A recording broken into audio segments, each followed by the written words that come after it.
Welcome to the Architects of Change, the official podcast of the National Dental Association. I'm your host, Dr. Wallace Bellamy, and throughout this series, we're highlighting individuals whose lives and careers embody our theme, honoring our legacy, rebuilding with purpose, and leading with power. And today's guest is someone who really defies the label. Dr. Phillip Doc Martin is a distinguished dentist, an entrepreneur, a mentor, and an internationally acclaimed jazz artist whose journey demonstrates that excellence is not confirmed or confined to a single path. While many people spend a lifetime pursuing one dream, Dr. Martin successfully pursued two. At a pivotal moment in his life, he was accepted into dental school while simultaneously being offered a recording contract with a major music label. Imagine that. Rather than choosing between science and art, he built a life that embraced both. So this year, the National Dental Association is proud to recognize Dr. Phillip Doc Martin as one of our Architects of Change Award recipients at the 113th Annual Convention in Richmond, Virginia. Doc, welcome to Architects of Change. And it's so good to be here. So good to be here, Doc. Thanks for having me. It is my pleasure. So let's begin at the beginning. Tell us about the young Phillip Martin. What was your childhood like, and what experience shaped the man you would become? Well, my dad was an immigrant from Jamaica. He actually went to school to be like an audiologist, and a speech therapist. And he was actually doing that. He was teaching in Canada. And my dad came from nothing. Like, he was number 5 of 10 children. And he lived in like a 2-bedroom shack in Jamaica, in Ocho Rios. And he wanted to make better for himself. So he got a degree and he became like a speech therapist kind of in Canada. So he was just like, man, I want to do something else. This isn't enough, and I don't know where he came up with it, but he wanted to be a dentist. And apparently he got sponsored by this church, and this couple, Kenny and Ravenna. They watched me while he was in dental school. So he ended up having twin boys in dental school with my mom. And that was, let's just say that was a little stressful. And yeah, they had no money at all, but they made it through. And my dad moved to Florida to start his dental practice. He went to Indiana University, but he went down south afterwards. And that's where I grew up, in South Florida, in Fort Lauderdale. So, we had a nice cushy childhood, but island style, island themed. I didn't have the silver spoon thing going, wasn't spoiled, wasn't allowed to watch TV during the week. I had to study my lesson. Education was of the utmost importance. So that was the mainstay of my childhood. School. Now, here's the thing about me. I hate school, okay? I hated school. I don't know what was going on, but I'm left-handed, but my parents didn't know that. No one knew that. They kept on putting the pen in my right hand, right? So I'm right-handed. I write with my right hand, but I'm left-handed. So maybe that's what was going on back in the day. I was having a lot of trouble in school. I wasn't, no straight A student or anything like that. But I ended up starting to play saxophone at the ripe age of 9. I was in my uncle's house on the floor. When compact disc just came out and the CD player was as big as like a VCR? It just had one little tray. Around that time, I was sitting on the floor. I'm like, man, what's that sound? I said, I don't know what that is, but that's what I want to do. It just hit me. and it ended up being Kenny G's Songbird. Uh, and I was like, Mom, whatever that is, what is that? Saxophone? Okay, I want to play saxophone in the school band. So I just, started playing, and I was able to like listen to something on the radio, and I was able to like play it.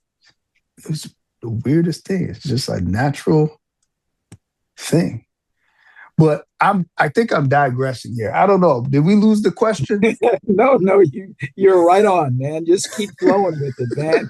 You keep riffing, and we'll catch up. Wherever you go with this, it's perfectly fine, Doc. Okay. Okay. Well, you know what? I This think is I'm your missing the this is question. this, no, this is your story. This is your Okay. story. I didn't want to interrupt you in your story, and your story is compelling there. But Oh, man. you had this thing with Kenny G, and you heard Songbird, and you told mom, "That's what I want to do." Just continue from there, man.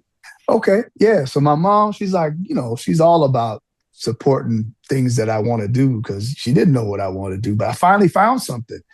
So, I played in elementary school, middle school. I really excelled. Like I was in the jazz band, I was the lead soloist doing this thing. And I mean, I was just excelling at music. I played in high school, and they had these things called like all state jazz band and stuff. I got first chair in all state. I was the number one saxophonist in the state of Florida that played jazz, uh, only for 1 year. But I thought that was kind of cool. The chances of me getting that are slim to none. And while I was in high school, I actually had my own saxophone business. I would play at little coffee shops and restaurants. And my parents had this Bose acoustic wave radio. I And remember this. Yeah. yeah, don't sound good, man. It still sound good, right? So I had one of those, and I would just have some background tracks. They had these things called Jamie Aebersolds, and it would just be this corny dude that like would count out 1, 2, 3, 4, and I would like figured out a way to edit that out and let just have like the music start playing, so it didn't sound like a rehearsal track or whatever. But yeah, I was doing that all through high school, and things were looking like I was going to be a professional musician. Right. So I ended up getting into college uh, as a scholarship, a full ride to undergrad to play music. Right. But at the same time, my parents, they were just like, son, you know, that music stuff that you're doing is cute and all, but, ain't no one going to want to watch your behind on stage when you get old. You're going to be ugly, and no one's going to want to watch you on stage. Right. You should be like a dentist, like me, because when I get old, I'm going to be ugly, but at least my wallet's going to be fat. I was like, man, that's cool and all, but I don't like school like that. Like, I didn't get into college undergrad because of my grades or anything. I got in because of music, right? And this whole story about me, I always say my life, your life has already been written, man. Like, you don't know it, but it has, because everything was against me being a dentist. All the paths that I took in life, but I ended up being a dentist anyway. And it's a very interesting story. But so I'm still going along doing this music thing in undergrad. But at the same time, I was kind of taking like some classes and stuff to, become a dentist. Because I mean, that's the only other thing, like just to make my parents happy. My dad's like, you got to be a dentist. You got to do this. Look, I got this practice here to give you all this stuff. I didn't want to let him down because he's done so much for me in my life. So I keep on doing it. And unfortunately for me, I think I did it all wrong because I majored in biology. I don't know what you majored in. What did you major in when you were in undergrad? Biology. Okay. So look, man, I didn't realize that biology was the study of plants and animals. I had no interest. We're sitting there like, learn this is the phylum, the subphylum of this, you know. I'm like, I could care less about that. And then the plants, they're telling me what species plant. I was like, I don't care. Like now I kind of have a more appreciation for it. I'm getting older or whatever. But back then I'm like, man, please, like, so I was getting C's. Maybe I get a B in something. But if I could do it all over again, I would have just majored in music. Because I majored in biology, but I should have just majored in music and taken the prereqs that I needed to take to get into dental school. Then my GPA would have been great because I would have got an A in all the music stuff. And then I would just focus on getting an A in those classes, those core classes. Because I say half of the classes I took didn't even count towards the dental thing. Right. Yeah, like I was taking evolution and what animal physiology and all this. Nah, man. You know what? Anyway, so let's just say that I didn't do that great, right? So I applied to dental school and I didn't get in anywhere. Nowhere. I took the DAT. I didn't do that bad on the DAT. I did pretty good on the DAT. I forgot what I got, maybe a 20 or something. I don't know. They said it was a good score, but I didn't get in anywhere. So my dad, he knew this. One of his best friends was an educator, and his brother was a professor in the med school, and he taught neurology. Right? He actually invented a cell. A cell in the human body is named after him. These cells called Trout cells. The guy's named Dr. Trout. But anyway, Trout cells. So anyway, to add to this story, his sister worked in the admissions department for Howard University Dental School. So he reached out to her and was like, hey, man, look at this. Can you get an interview or something? So I get this letter in the mail saying, you got an interview at Howard University. So I said, Dad, I called my dad. I'm like, Dad, I got an interview. And my dad said, oh, okay. He dropped everything. We flew up there together. We stayed at Dr. Trout's house. And he's like, all right, this is what you do. You go there, you interview, and hopefully you get in. So I go to this interview, and this girl comes out to greet me. This was the finest girl. This girl was fine as hell. I forgot her name, but she was fine, right? So she's like, hey, follow me. I'm going to take you to the interview. I was like, okay, cool.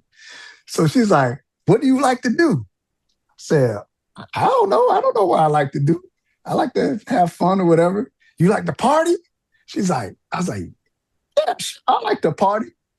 You drink liquor? She's like, okay, that's great. Maybe we should party sometime. So then we get to the floor. We go up the elevator. We go into this room, and then she sits down like next to the doctor dude and goes, so why do you want to become a dentist? I was like, damn, that girl set me up.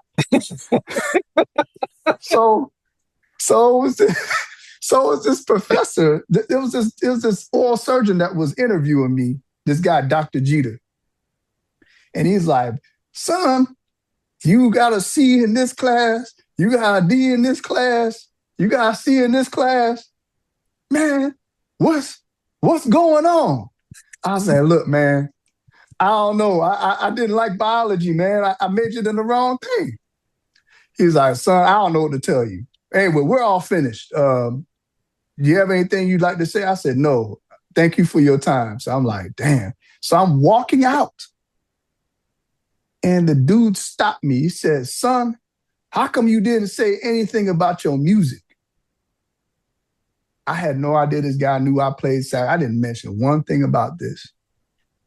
And I said, sir, I didn't think you wanted to hear anything about music. This is dentistry we're talking about right now. He's like, well, son, you gotta play your strengths, man. Cause that no grades wasn't your strength. So I leave the interview and my dad's like, how'd it go? I said, Dad, I don't think I'm getting in, man. I'm not getting in no damn dental school. Like, I let you down. It's so, my dad's, that's all right, man. Maybe next year or something like that. So a couple weeks later, in the mail, I get a letter that said, you have a conditional entrance to Howard University Dental School. You have to go to this class during the summer. It's a 2-month class. It's called the Preliminary Academic Reinforcement Program. So pretty much it's like a program where I was in this classroom with all these medical students. And we went through all this biology, biochem, all this stuff in 2 months. So if you pass this course, you get an automatic admission. If you don't pass, you don't get in, right? So I said, man, my mom's like, this is an excellent opportunity. Don't mess this up. So I said, all right. So I go over there. First week happens. Man, they've shoved so much info. I've never seen so much information coming at me in my life. I'm talking about if you didn't study the whole night, you're still behind. So the first week out, they give you a test every week, because in dental school, they give you a test every week. Man, I got like a 50 on that first test. So then they gave us a quiz on that Monday, and I didn't do that good on that either. And this professor, I'll never forget, the professor took me in the room. He goes, what's going on, son? What's going on? I said, man, I don't know. This stuff is hard, man. He's like, boy, we about to put your ass on a Greyhound. you know you ain't got no money. You ain't gonna fly home. We gonna put you on the Greyhound bus. I said, man, let me give this my all. Because, I wasn't necessary. My half me was still like on the phone trying to get gigs and stuff like that and further my music career. I said, let me put all my eggs in this basket. If I put my all in it and I still fail, then so be it. So I studied my ass off, and I ended up passing that course with an A. The whole course with an A. And there were about 5 other dental students that took that class that got in with me. And so we're called the PARP doctors. And all of us, remember I was telling you that oral surgeon that interviewed me, he handpicked the whole class, right? But he handpicked these specific people. So all the people that were in my class are the same boat as me. Didn't do that good, but there was just something missing. And all of us now, like take for instance, my classmate Eddie Brown. He went to Harvard for prosto after, and he was in PARP with me. Got into Harvard, like everyone that was in this PARP program with me that did like amazing when they got out, But the best part about the PARP thing was when I got out and I got to dental school, I didn't have to study. I saw the whole dental school was in the 2 months.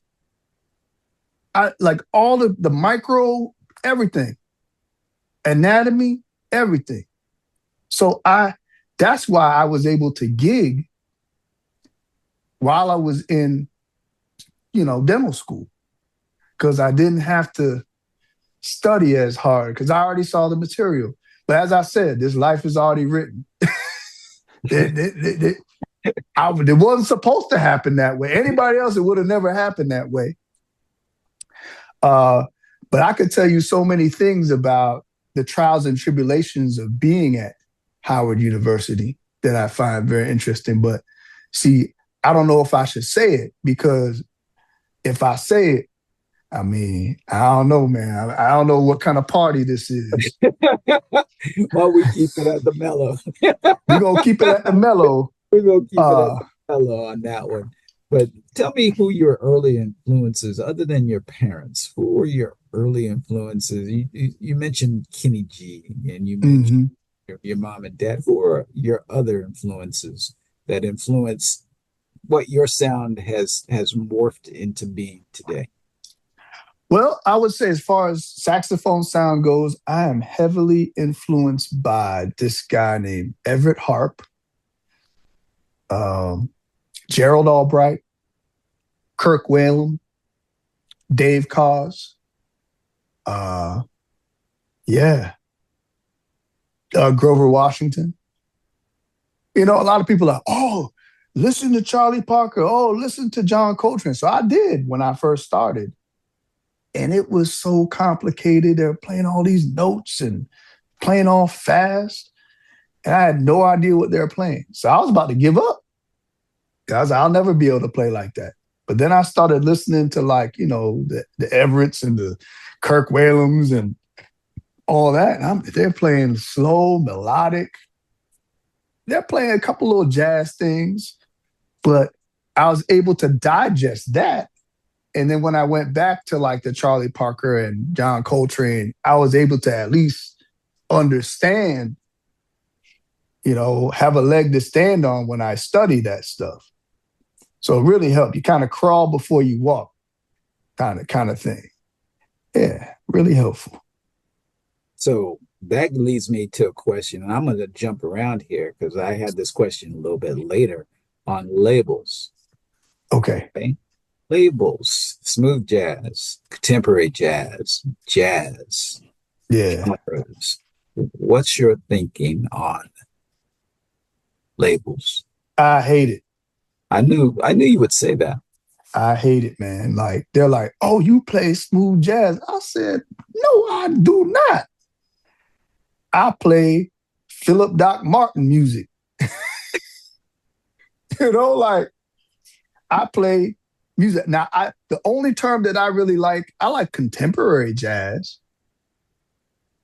You know, I like the word jazz. I like contemporary jazz or sea jazz. I don't even like contemporary, sea jazz. But when they say like the smooth jazz and, you know, it kind of like, it just has a negative connotation. Even though there's some really good smooth jazz music and I do listen to Who do you consider smooth jazz? it. Boney James, as far as saxophone goes, Boney James. Uh, I wouldn't even say Kenny G smooth jazz. He's not smooth jazz. Dave Koz smooth jazz all day. You know, uh, yeah, like those guys. You know, yeah. So what do you consider Philip Doc Martin music? I just consider it kind of just like a feel good. I'm trying to take you somewhere. Yeah. It doesn't even necessarily have to make you feel good. I would just want to take you somewhere, make you feel something when I play. And that's always the goal. I want you to feel, I don't know, the the emotion, the deepness that I'm trying to give the music, you know? Yeah, I'm just not trying to play notes. I'm trying to every note means something. I noticed that you get up with different groups and you just kind of riff with what you got and you're vibing with the people that's on stage. It's almost like art. You guys are creating art there. And I see that when I see you on some of the things that I see you on. You just love doing that. You just love getting on stage and vibing with the people that you come in contact with, not necessarily people that you've played with a long time, but especially when you hit a real good groove. I see you jumping up and down and I'm turning. like, oh man, Yeah, yeah, yeah, exciting, exciting. yeah. That's when you're into it and you're like, yeah, Oh that yeah. that's a good day right there. Good day at work, baby. That's it.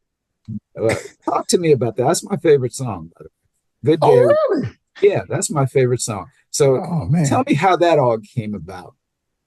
Man, I would just say I was actually in undergrad when I came up with that song. And I was just messing around the piano. I was just like, da da da da da da da da. And I'm not a good piano player, but for some reason the chords and the melody just came to me.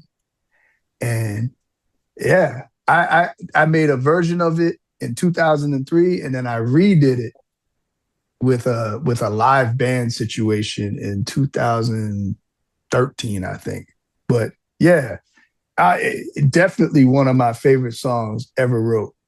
Easy, but that's amazing that's your like favorite song of mine. That's And awesome. every time that song comes out, I say, "Hey, that's Phillip Doc Martin. He's a dentist." That's it. That's it. Dude, and it's a good day, and it's a good day at work. Yeah, man, it's a good day at work, baby. Yeah, exactly. And speaking of good day, I'm going to segue into my good friend and my classmate, Dr. Tadasha Cobra Oh Shiver. yes, Yeah, yes. that's my girl from Boston University. Shout out to Boston University there. Tell me, what kind of impact that she had on you? So I'll tell you this, man. It's crazy. I actually owe her my whole career. I think I do. Well, not my whole career, but the only reason why I graduated dental school was because of her, literally, because she was the only one that would give me a dental chair to work on a patient. I wasn't even in her group or anything. Uh, I actually had a professor I was supposed to go to get a chair, but they refused to give me a chair because, you know, because I was this musician guy. They wanted me to like suck up to them and all this. It was just so much BS politics going on at that school at that time.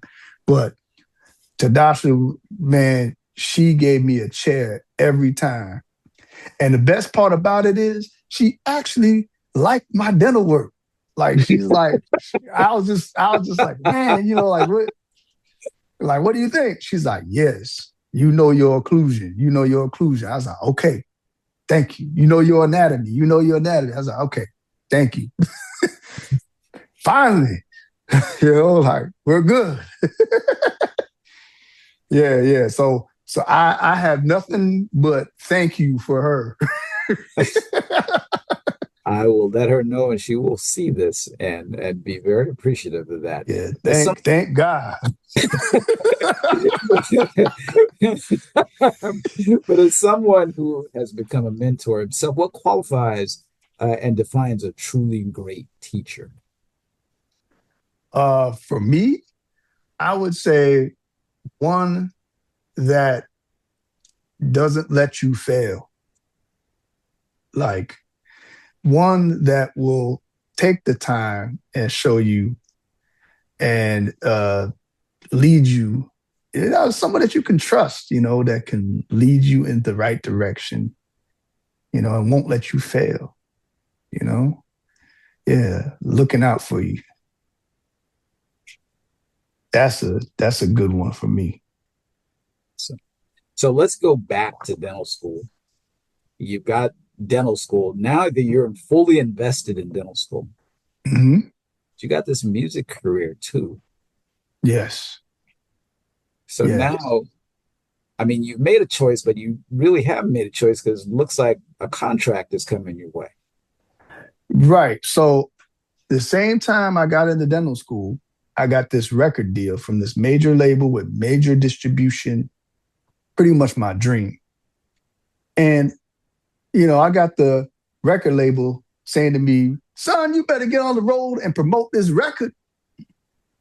And I got the dental school saying to me, you better drill on these teeth and know what the hell you're doing, when you get out. So I just had to make this decision, man. Like, and I actually chose both. I signed that record contract. I got my money. They gave me a little bit of money and they distributed the record. And I actually was touring a little bit while I was in dental school. Like there were a couple close calls, almost didn't make it to school on Monday to take that test. But I did a bunch of gigging. But guess what? That record label went belly up in the first year I was in school. Right? So if I didn't go to dental school, I would have been kind of up a creek, I think. I don't know what would have happened. Uh, but I ended up getting with another record label. I don't know if you ever heard of this guy named Marcus Johnson. Oh, yeah. I've heard of Marcus. He's in DC. He's a keyboardist, pianist. Yeah, Yeah. he's Yeah. JD cat, Mm-hmm. lawyer, and all that stuff. So I got on his record like uh, I slid my CD underneath his door of his record label, You be and working I slid my CD under that joint. You know what I'm saying? So I slide it under there. I don't hear anything. And it's actually a crazy story. I don't hear anything. So I called the record label and this guy answered. He's like, yeah, how can I help you? I was like, hey, man, I'm Phillip Doc Martin. I slid my CD underneath the door a couple weeks ago. I didn't hear anything from you guys. He goes, yeah, we got your CD. Yeah, we're not signing anybody right now, but we could put you on the call list for gigs. I said, okay, great. What number do you think I would be on the call list? And guys like, probably like number 30. I'm like, number 30? I said, so essentially they're never going to call me. And they didn't call me, right? So my girlfriend who moved up there with me to Maryland from Florida, she ended up, she was a music teacher. And she ended up meeting this guy named William, who was a jazz musician in town in DC. And he took me to go to these jam sessions in the U Street corridor, downtown DC. So I go out there, I'm playing with all these random people out there jamming. And it was okay. It was like, straight ahead jazz, like like avant-garde, all this stuff.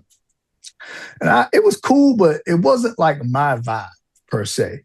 But this drummer was like, man, everyone else was kind of vibing me like, who's this guy? Like, he's going to take my gig? Like, they were like vibing me. They weren't feeling me at all. But this drummer was like, hey, man, I could tell, straight ahead isn't like your main bag. You can play, though. Like, there's something in your playing that's very different. Hey, matter of fact, I'm going to be playing at this club in Wheaton, like in the middle of nowhere. Why don't you just sit in like on a song or something out there? So I go out to this club in Wheaton. It's this club. There was not one person there. This club was empty. Nobody there, not one person.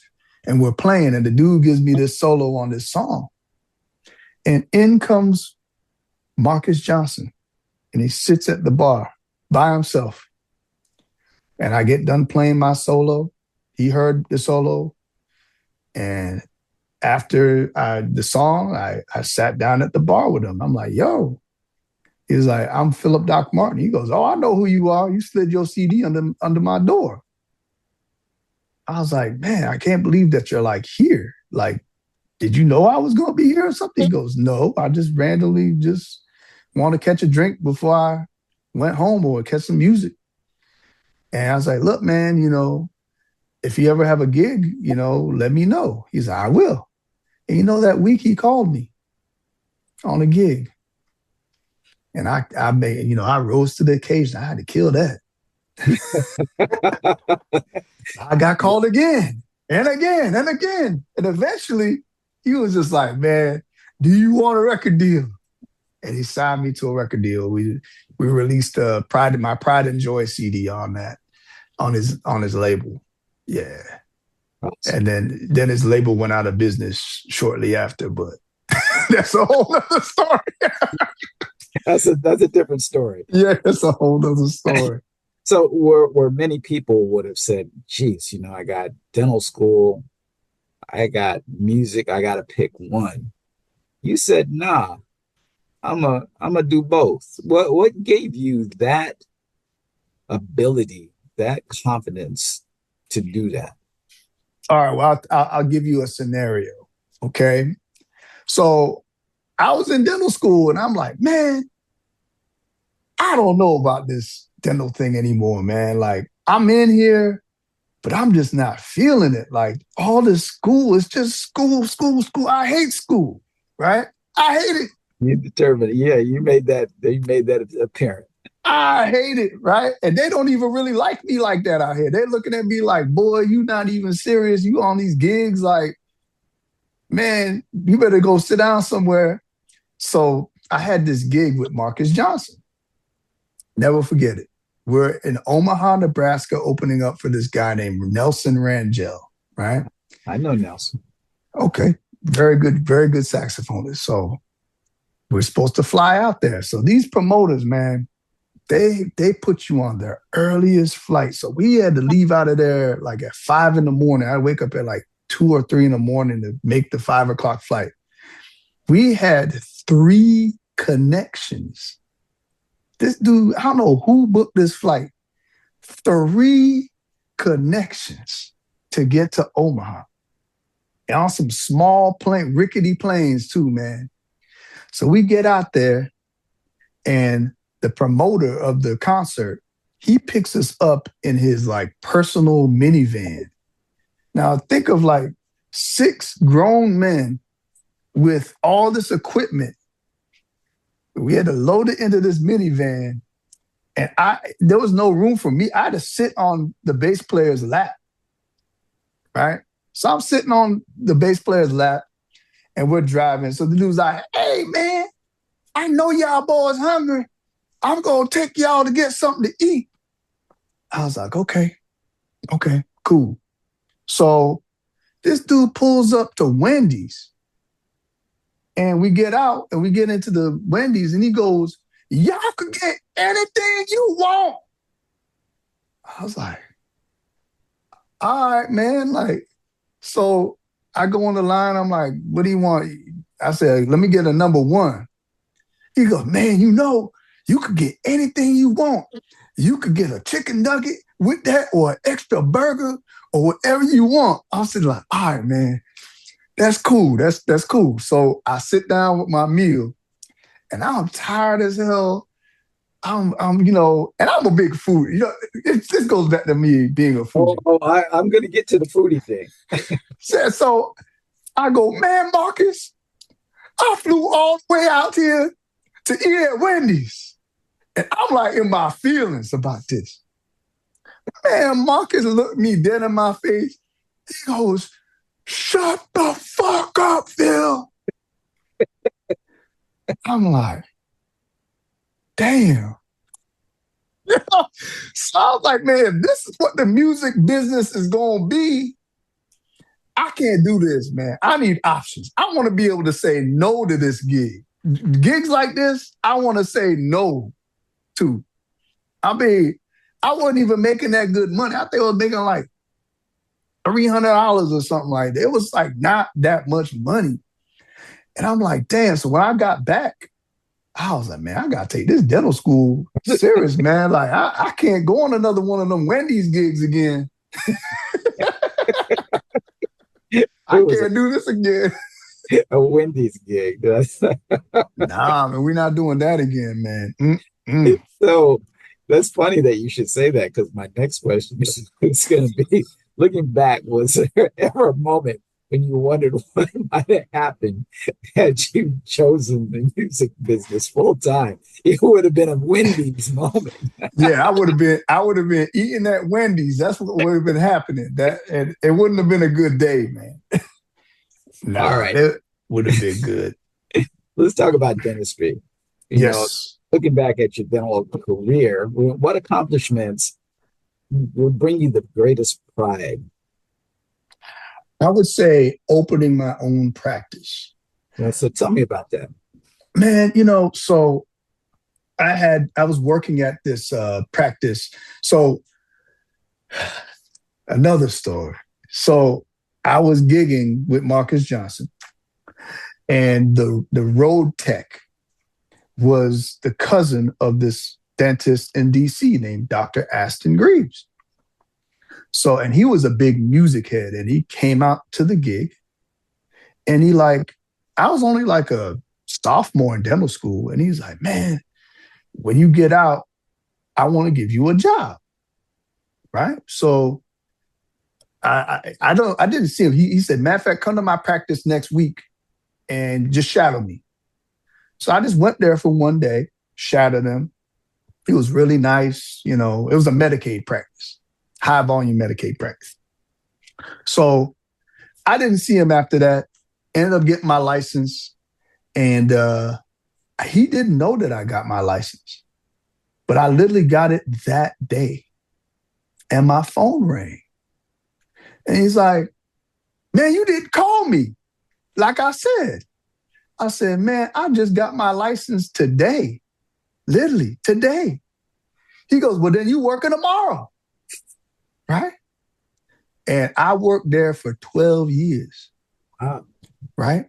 I was supposed to own that practice. So he told me, like, maybe 7 years of me working there, I'm gonna give you sell you the practice. So year 10 comes, nothing. Year 11 comes. I say, hey man, what's up with the sale? Next day, this girl is in the office, in the weight room with me. I was like, man, who's this? Apparently, it was his granddaughter who just graduated dental school. And I said, hey, man. He goes, oh, teach her everything you know. I said, hey, man, like, what happened to, like, the sale? Are we still doing that? He goes, nah, we're not doing that. There will be no sale. I'm giving it to my granddaughter.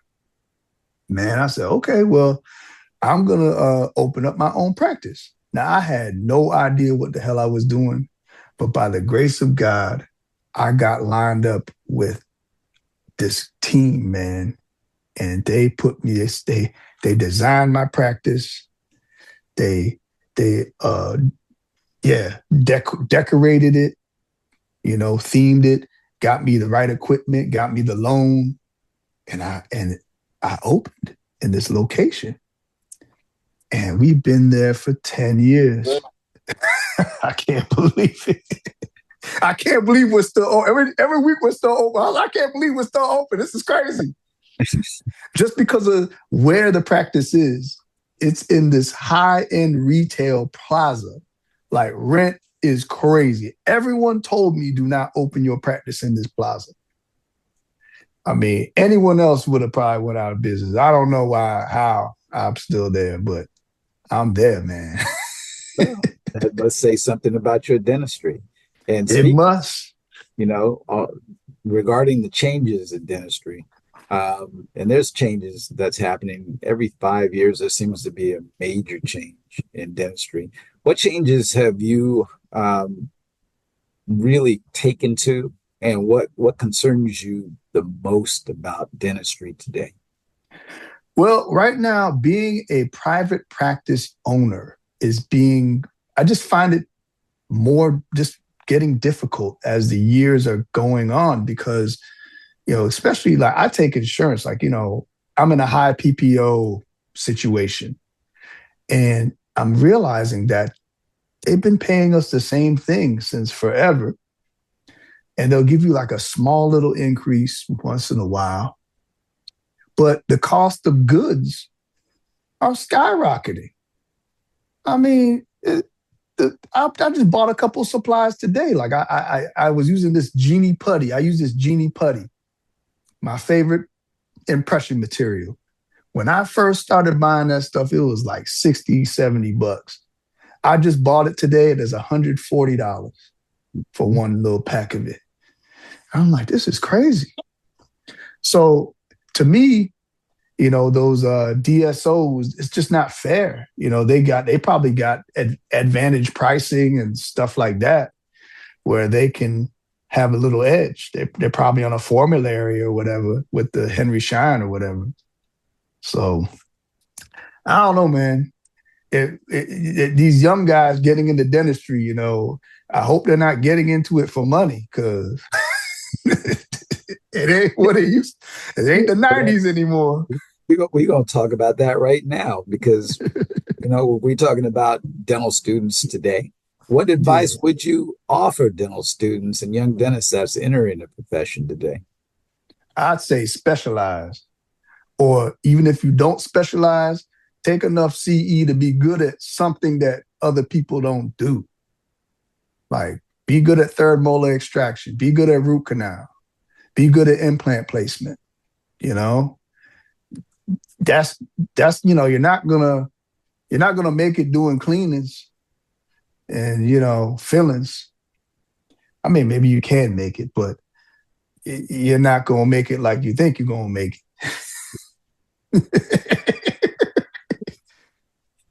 So, just as an aside, you said something that hits home here with the insurance. You know that NDA has an insurance bill out in Congress right now called Really? the Federal Baseline Dental Insurance Consumer Protection Act. It sets Wow. a baseline for what an insurance could be because you know that there really isn't insurance in dentistry. That's a benefit plan. And those benefit plans don't pay nothing but a coupon. Yeah, it's a coupon. It's just a discount. That's it. A coupon, and it's been like that ever since the 50s. So most insurances have a maximum of about $1,500. Do you know where they got that $1,500 from? Where? Back in the 1950s, early 60s, that's how much it cost to extract 28 teeth And and put a make dent in the and make you an upper and lower denture, my brother. Damn. That hasn't changed. Okay. But, Wow. and they'll probably edit this out because I probably want them to edit this out. But, compensation for highly paid executives for certain dental insurances have now reached $15 million a year. Yeah. Yeah, it's a lot. That's a lot more zeros behind that 1,500 that they handed out. you know, yeah, and they're most of them maybe aren't even dentists, That's or crazy. so the interesting thing about that, and I can send you all the information. We're trying to get two sponsors for the bill. One is coming from your state, Senator also Brooks, maybe, Oh, okay. and then I need another one who can sign on, and we can get these through the committees and we get it passed. And that will give us That a would be huge, man. line of what's going on. And that's the NDA. That's the NDA that's doing this. This is not any other organization. The NDA is forwarding this. Wow. That's right. I've been walking the halls of Congress. So you see me, in Wow. Facebook posts. That's me walking the halls. What? That hey man, Hey, you dude, you out I here, did man. last Tuesday. I jumped on a plane Monday night, about 10:30, 11 o'clock at night. I got into DCA about 8:25. Had my first appointment at 10:30, 10:45 or so. Had my last one at 4:15 or so, and jumped on a plane back to Sacramento at 7 o'clock at night. Got back here at 11 o'clock, and was back at work the next day at 8 o'clock in the morning. Oh no, man. That's crazy right there. Wow. You Now, you, you Doc, you saying that that's crazy, and I see you jumping on planes every weekend. that's crazy. No, but yeah, man. That's wild though. But But that's commitment, man. That's awesome.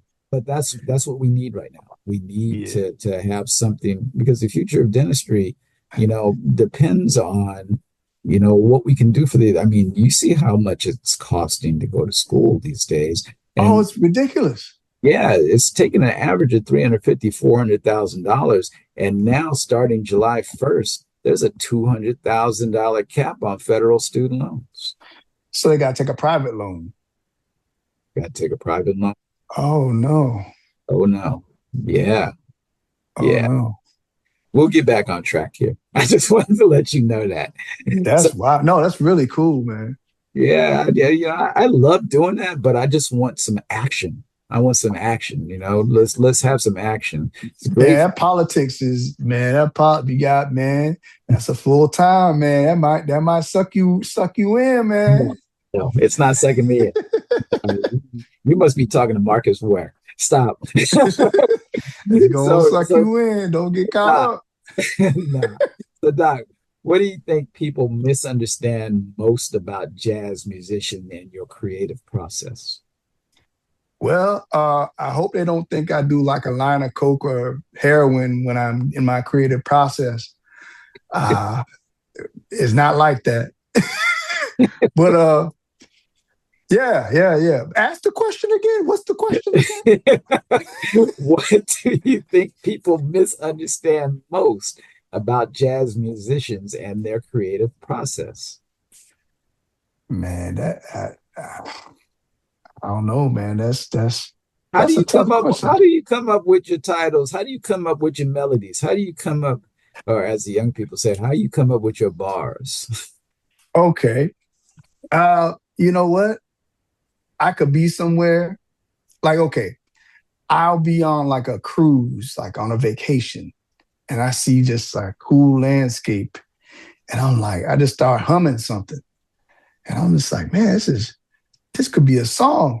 So I grab my phone or something. I just start singing into my phone. And 9 times out of 10, I'll listen back to it later and I have no idea what the hell I'm trying to do. But sometimes there's just that one time I'm like, oh, well, I see I remember that. And then I try to go on the keyboard and try to pick something out. And then if it ends up being cool, I'll go to a producer and the producer will help take my vision into a reality. Because you can't, in this music business, man, you can't do things by yourself. A lot of musicians that try to do everything, produce it themselves and all that stuff, I don't know. You need a producer. At least in my genre, you gotta have a producer. Okay. You gotta have. If you don't have that, you can't compete. These guys got all the tricks and you know, yeah, it has to come off a certain way. So I've been blessed to be around, like people pay like tens of thousands of dollars for producers to do their stuff. But fortunately for me, over the years, I've met and I'll consider these people like friends and we're like trying to do stuff together. So it's like, it's a lot more economical that way. Yeah. Got it. Got you. Yeah. So, is there a particular performance or musical achievement that stands out amongst any of the other ones? Ooh. When you say musical achievement, like I've been on many stages, big stages, but one that kind of sticks out to me, the saxophone player Ronnie Laws. Yeah. So I've been blessed. I don't know how this happened, but I am on tour with Walter Beasley, right? So who's the number one like educator saxophonist out there today. And we had this gig and it was featuring Ronnie Laws. It wasn't featuring him, it was like honoring him. And he was in attendance in the front row. And it was just an honorarium to him. And we played some of his music to him. So he had this real famous song called Always There. And we played it. I played Always There to Ronnie Laws in the audience. And the biggest thing that happened, and I actually have it on video, which I'm waiting to show this piece of content one day. I don't know when I'm going to do it. But he was backstage and he came backstage and he looked at me and he shook my hand and said, man, I am a new fan, said. Awesome. And I could tell he meant it. He was honored. He was just like, man, I'm a new fan. I gotta check you out, because you sound great. I'm just like, wow. That that was a memorable one for me. So if you could share the stage with any musician, dead or alive, who would it be? But Um, Interesting. You know, I would have loved to do a gig with Roy Hargrove or something. Like a Roy Hargrove who's no longer with us. Like maybe a Grover Washington, you know? Yeah, yeah. I think something like that. Like I think that'll be cool. both of those are one of my, both are big influences in my jazz appreciation, that's for sure. Hey Especially man. Grover, Roy, also later in life, but definitely Grover Washington Jr. Oh Uh, yeah. yeah, always have to have me some Grover on some time of the day. Oh yeah, man. So, another question: did dentistry make you a better musician, or did music make you a better dentist? Ooh, good question. I would say I think music made me a better dentist. Just because of, I meet a lot of people in the music business, and it's real cool. But in dentistry, you deal with a lot of people too. And what was interesting for me is being a Medicaid dentist for 12 years. You see all walks of life, low socioeconomic status, people that are just rough around the edges. And just to know how to deal with those people, you know, uh, I kind of approach them or approach all my patients like just a regular person. I'm not coming in there like, oh, I'm Dr. Martin. Uh, I'm your dentist. I'm this all-knowing dentist, or I don't come off like that. I come off like, hey, I'm a human being too. And I think I get that from the music, you know? Like put all the degree and all that to the side for a second, you know, just you and me, we're vibing, you and me, just talking. And I actually kind of see it like, when I look at my back at my reviews on my webs, for my practice and stuff, they'd be like, oh man, he's just so personable. Like, just easy to talk to, just to put you at ease. Yeah, yeah. Crazy. Do a lot of people know that you're a smooth jazz artist? No, they're starting to, but I purposely do not because, first of all, I don't have time to talk about it during the day. Really, I'm trying to get you in and out of there, man. Not to mention, people don't walk through my door for my music. I'm just gonna say that too. You know, let's they come through there for the dental stuff first. So if I lead with the music thing, they might not trust the dental thing. You know what I'm saying? Understood. They'd be Yeah. like, oh, if he plays music like this, ain't no way he could be a good dentist. No way. So I don't lead with that at all. You're gonna have to peel away some layers first, you know. You'll have to peel away some, yeah. But in order to be a good personal musician, you're getting into people and you're getting into their space there. You have to do that also with your dentistry because God knows we play psychologists every day. Oh man. It's so true. Like I'll meet you for the first time in life on like a limited exam, and 10 minutes later, I'm sticking the needle in your mouth. How's that work?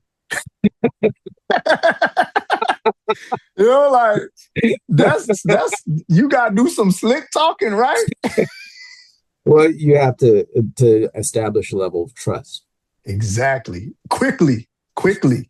But you also, we're trained now to be able to know the personality of a person probably within 10 to 15 seconds when we Yes. a room. And that's how we approach that person. We approach that person once we just kind of feel them up for the first 10, 15 seconds after we enter a room. We know if we can be jovial, or we know if we can have to have a serious tone, or we Yep. know, from looking at the body, or feeling the body language, we can vibe with people. We can get a negative vibe, we can get a positive vibe, we can get a in between vibe. And Yep. some people are hot and cold; they switch back and forth. Oh my goodness. So, Yeah. has improvisation in jazz ever helped you navigate an unexpected challenge in practice or in life? Oh, all the time. All the time. You just gotta roll with it, man. Like, I mean, I'm sure this has happened to you in practice. Like, you'll be trying to do a procedure and they'll be like, oh, I need a matrix band, and then the matrix band is gone or not there. You have to figure out another way to do the same procedure. You got to improvise, right? Or, the hole is somewhere where you've never seen a hole before, and you got to figure out how to keep the field dry and all kinds of stuff. So, yeah, it dentistry is so in line with improvisation in music. You're riffing all day, really. You really are. Every case is different. Every Every person. person is different. Every person is different. So yeah. I mean, I think that's where I see the parallels, and that's why I actually enjoy the dentistry, these days. Appreciate that. So Yeah, I this see year, the parallels. you're being honored as an architect of change by the NDA. What has your reaction, especially now that I've explained what an architect Right. is? What was your reaction when you first learned about it? I couldn't believe it, actually. I was like, oh my gosh, this is literally something that I was waiting to happen my whole life, really. It's like, I was telling my dad this the other day. I was like, I can't believe here I am and I'm being recognized for what I am, a musician and dentist. I never thought on how the two could ever be merged and be recognized. But here it is. It's like a once, it'll never happen again. Maybe it will, but now that it happened now, but I'm just honored and blown away that I don't know that like you even like I don't know made this happen. Like you knew who I was, you found out who I was, and made it happen. It's just unbelievable. Well, actually, you made it happen. You made it, melded these two careers, these two very unique careers, these two artistic careers together, and you've been successful in both of them. So to that, I say congratulations, man, I and appreciate that. rock Thank you, Doc. on, man. Um, we're living through a period of tremendous change in healthcare technology, education, social justice. Why is leadership especially important at this moment in history? I would say leadership is definitely important because look, we need, just like you were saying, you were doing the thing with the Congress. We need this right now. I mean, if we don't do stuff like this, I think dentistry is going to be like the vets and the optometrists. It's going to be all corporate. There's going to be no mom and pop dentist anymore because they're going to make it literally impossible to have a private practice. It's going to be too not profitable or too expensive, locked out. So we need somebody to take the reins. Like, I mean, I can't do it. I know nothing about that space. And the fact that you're navigating that space is mind blowing to me, period. Because, man, you got to have connection to do this kind of stuff. I don't have no connection. Man, you know what? You making the connection right now. I am making the connections. That's right. And I hope you keep on making the connection. Like, I mean, the fact that I'm talking to you now, I've never really had a conversation with you, but I see why you're sitting in that seat. I do what I can. I do. Now I see that. And I respect that. I respect that, man. You the man. So I like that. I appreciate that. But let's get to food. Everybody knows who knows you that you're a foodie. Where did that passion come from? Oh man, I've always loved food, man. I mean, you know what it is? Like, I love food. I actually really love to cook. I can actually cook, you know, some food or whatever. But the thing that I will always set me apart and say I'm a foodie is because I'll go to a restaurant and I'm paying, you know, all this money. I'll pay $1,000 for a piece of food or whatever, but it better be good. You know, this is your job. This is like what you were put on the earth for, to serve the masses this food. And if it's bad, I get so disappointed. I can tell. I mean, I'm just like, for those who've never seen Phillip Doc Martin's blogs, he does not hold back. If it's bad food, you're gonna know about it. Everybody in the stratosphere gonna know about it. Just yeah, man. Look at his reviews. But it's just like I look, it gotta be decent. I mean, if it's like bad and like, you know, you're studied at the Le Cordon Bleu and all this stuff, like, come on, man. Like, come on, do better, man. You know, you wouldn't want, you know, to come to the dental office and me serve you bad dentistry. So don't serve me bad food. You know, like I feel the same way. Doc, I'm not mad at you. You know, come on, man. What's the most memorable meal that you've had, and what city has the most underrated food scene? Okay. I'll say this. So what the most memorable meal I ever had, I think two of them stand out. So one was my anniversary dinner at this place called the Inn at Little Washington. I don't know what it was. The food wasn't mind blowing or anything, but it was like an experience. You know, I think it's a 2 Michelin star restaurant, but like it just everything. Like you walk in, the way that you're received, you know, the way you're seated. You look at the menu, like your name is on the menu, like they're like, oh, you know, this is Philip's dinner, you know, menu. I mean, everything. I mean, dinner was like 3 hours, you know, like, but it didn't feel like 3 hours. It's like they walked you through like a story and real cool. And I've been to many restaurants that tried to do that, but for some reason, this one just stands out, you know, to me. Another one that stands out to me is I did this implant continuum in Tijuana for this Megagen continuum.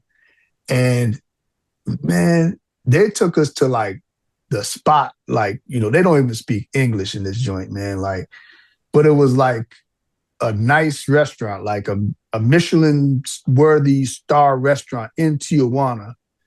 And they served us like this 10-course meal, man. Some of the best food I ever had in my life, man. Wow. Yeah, some of the best food, like Tijuana, man. I would never go there by myself, but if you got like an entourage or something, you could eat your way through. That's some of the best food in Tijuana, man. Check it out. So, if you could host a dinner party with five guests from any era, who would there be, and what would be on the menu? This is you make So, stuff with whoever you wanted to invite. Five people who from different eras. They could be musicians, they could be family friends, they could be anybody. huh? I'd have to have my boy Dr. Kelson there. William Kelson. That's my good friend. Uh, I'd have to have. I'd love Wynton Marsalis to come to that joint. Yeah. You know, he would school us on all the history about everything, and yeah, I think that would be like a good vibe to have there. Uh, have my dad, my brother, Miles Davis. I have him there. Um, yeah, is that five? That's enough. That's enough. That's enough. What That's would we enough. have? What would be on the menu? What would be on the menu? Some good ass food, man. Um, what would be on the menu? Am I cooking? Who's cooking? It's up in the air. Oh, okay. Wow. I'm trying to figure out what my favorite cuisine is. I like all foods, man. I don't know, man. It would have to be like something where we get like a dish from like every culture, every region. African dish, Indian dish, Chinese dish, Japanese Like dish. a 13-course meal then. Yeah, we going through every country and we figure out what the best country was. Yeah. That Yep. sounds great. Your life demonstrates that people don't have to be defined by a single title. You're not just a dentist, you're not just a musician, you're not just a mentor, uh, you're not just a leader, you're all those things. But which of those roles has taught you the most about yourself? Ooh. Um,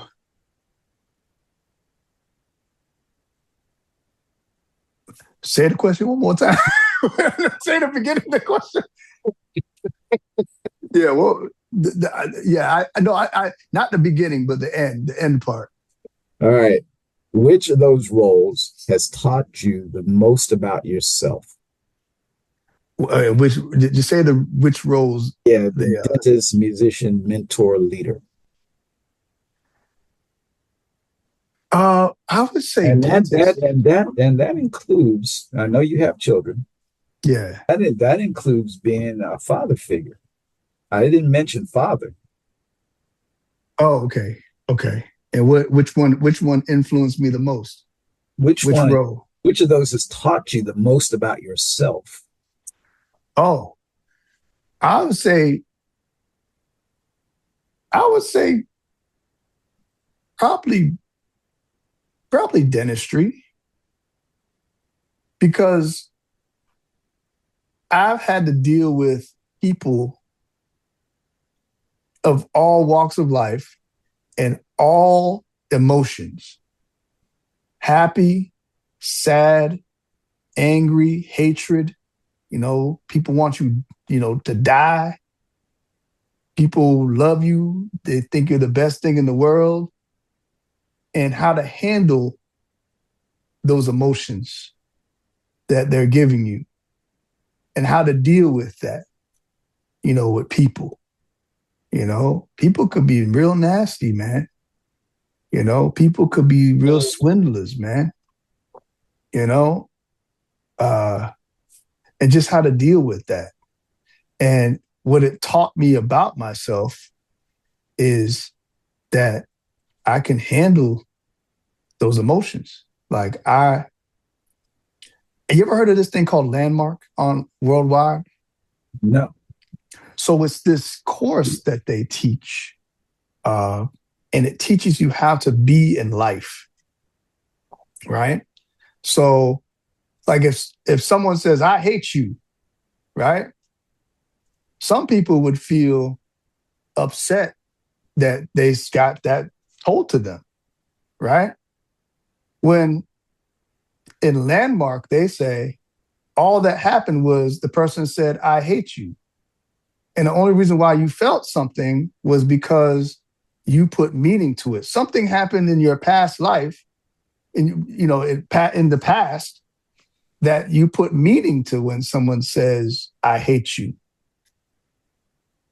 But if you take that meaning away, it literally means nothing.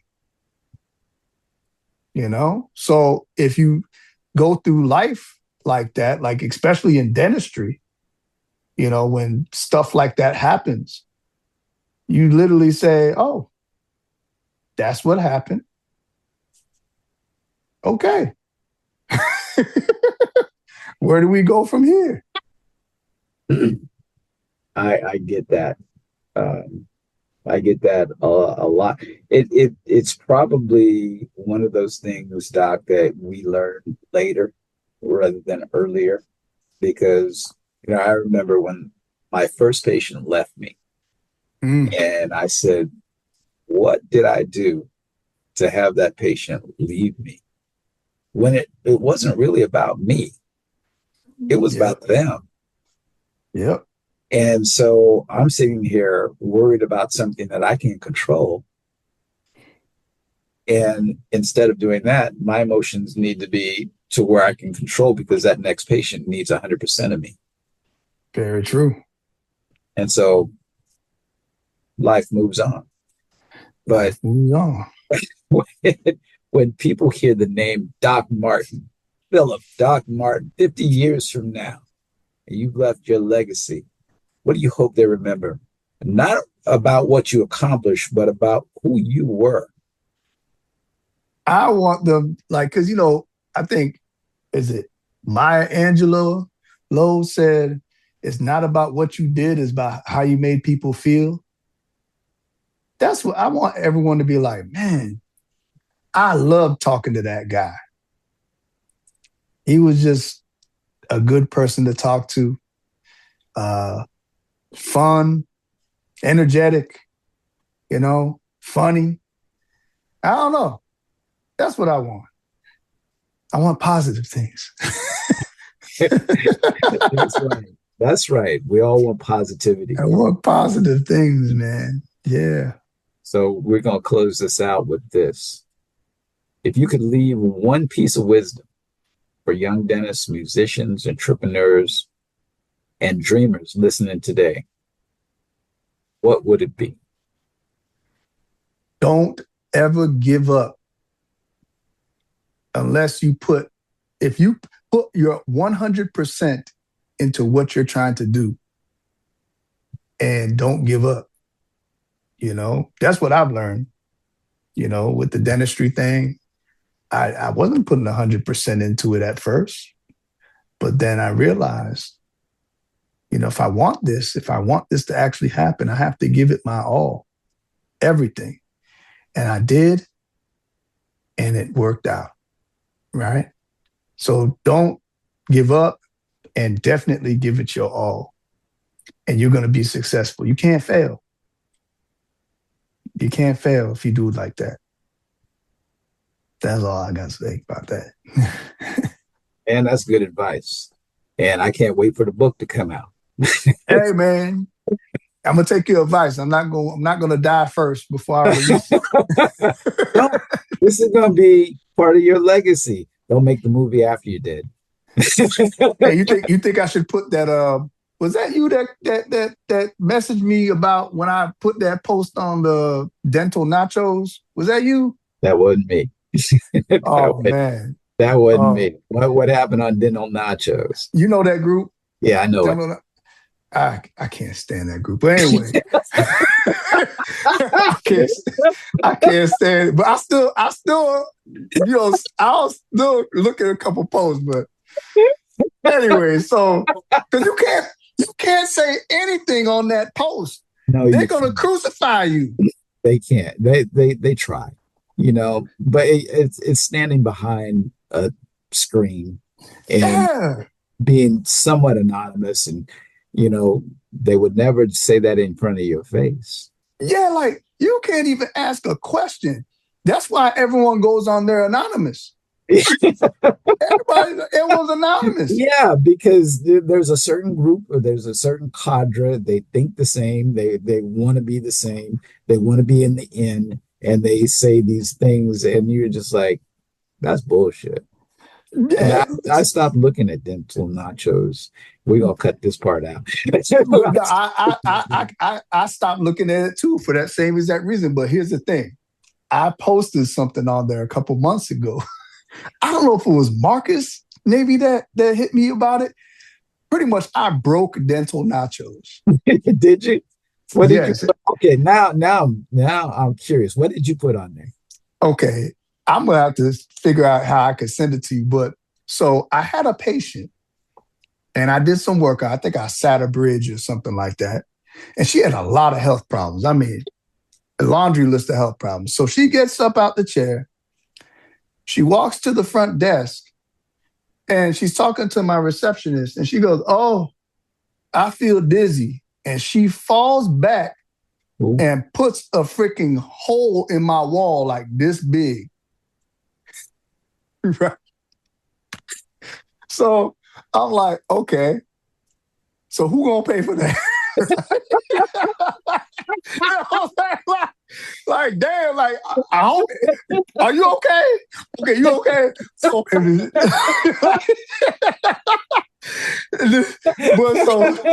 so I went on dental nachos, and I didn't.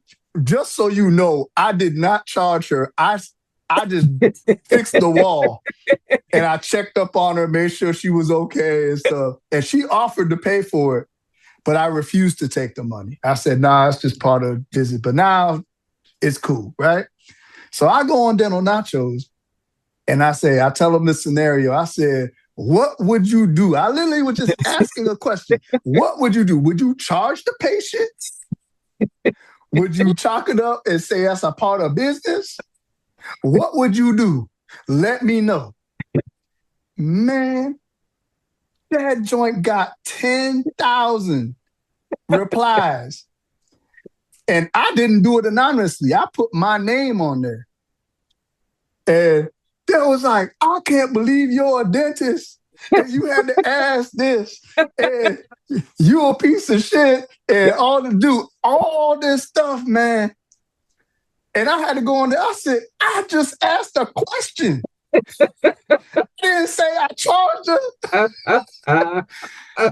Like, boy. And then they're like, "Oh, I see that you're a musician. Maybe you should just stick to the saxophone and leave the dentist to the real people." Or so I'm like, man, come on. Like, I hate dental nachos, man. It's just like, did you read the post? It was like, there's some people like, did you read what the guy just asked a question? Like, what are you guys talking about? Yeah, yeah. I think a lot of those forums take themselves too seriously, It's as crazy, man. doing it a certain way or something never happened to them. They would handle it a certain way, but it's never happened to them. Exactly. So how would they know? But I digress. Yeah, I mean, you know what I'm saying? Like, I thought it was interesting I said, now, a business owner to dental business owner to dental business owner, if this shit happened, what would you, first of all, we all gonna feel, you know, we all gonna hope this shit okay. But we all gonna be like, the fuck? Yeah, like, that shit set me back a G. You know what I'm saying? That look, the profit I made on that 3-unit bridge went way down, bro. So you can laugh about that now, but that's some funny stuff. But the reaction that you got from dental nachos, that's not unheard of from that group. Okay. Oh yeah.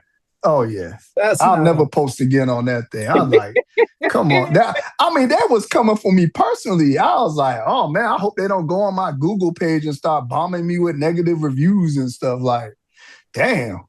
Never can tell. You never can tell, man. But I'm gonna close this out here. So, okay. Doc, thank you for sharing your story and your wisdom. and your journey with us. Your life reminds us that profession is filled with individuals whose talent extends far beyond the operatory. You have demonstrated that excellence in dentistry and excellence in arts are not competing pursuits, but complementary expressions of creativity, discipline, and service. So, congratulations again on being recognized as one of the National Dental Association's Architects of Change Award recipients. And to our listeners, thank you for joining us for another episode of Architects of Change. Until next time, continue honoring our legacy, rebuilding with purpose, and leading with power. And we'll see you on the next episode. I'm Dr. Wallace Bellamy. Peace. Peace.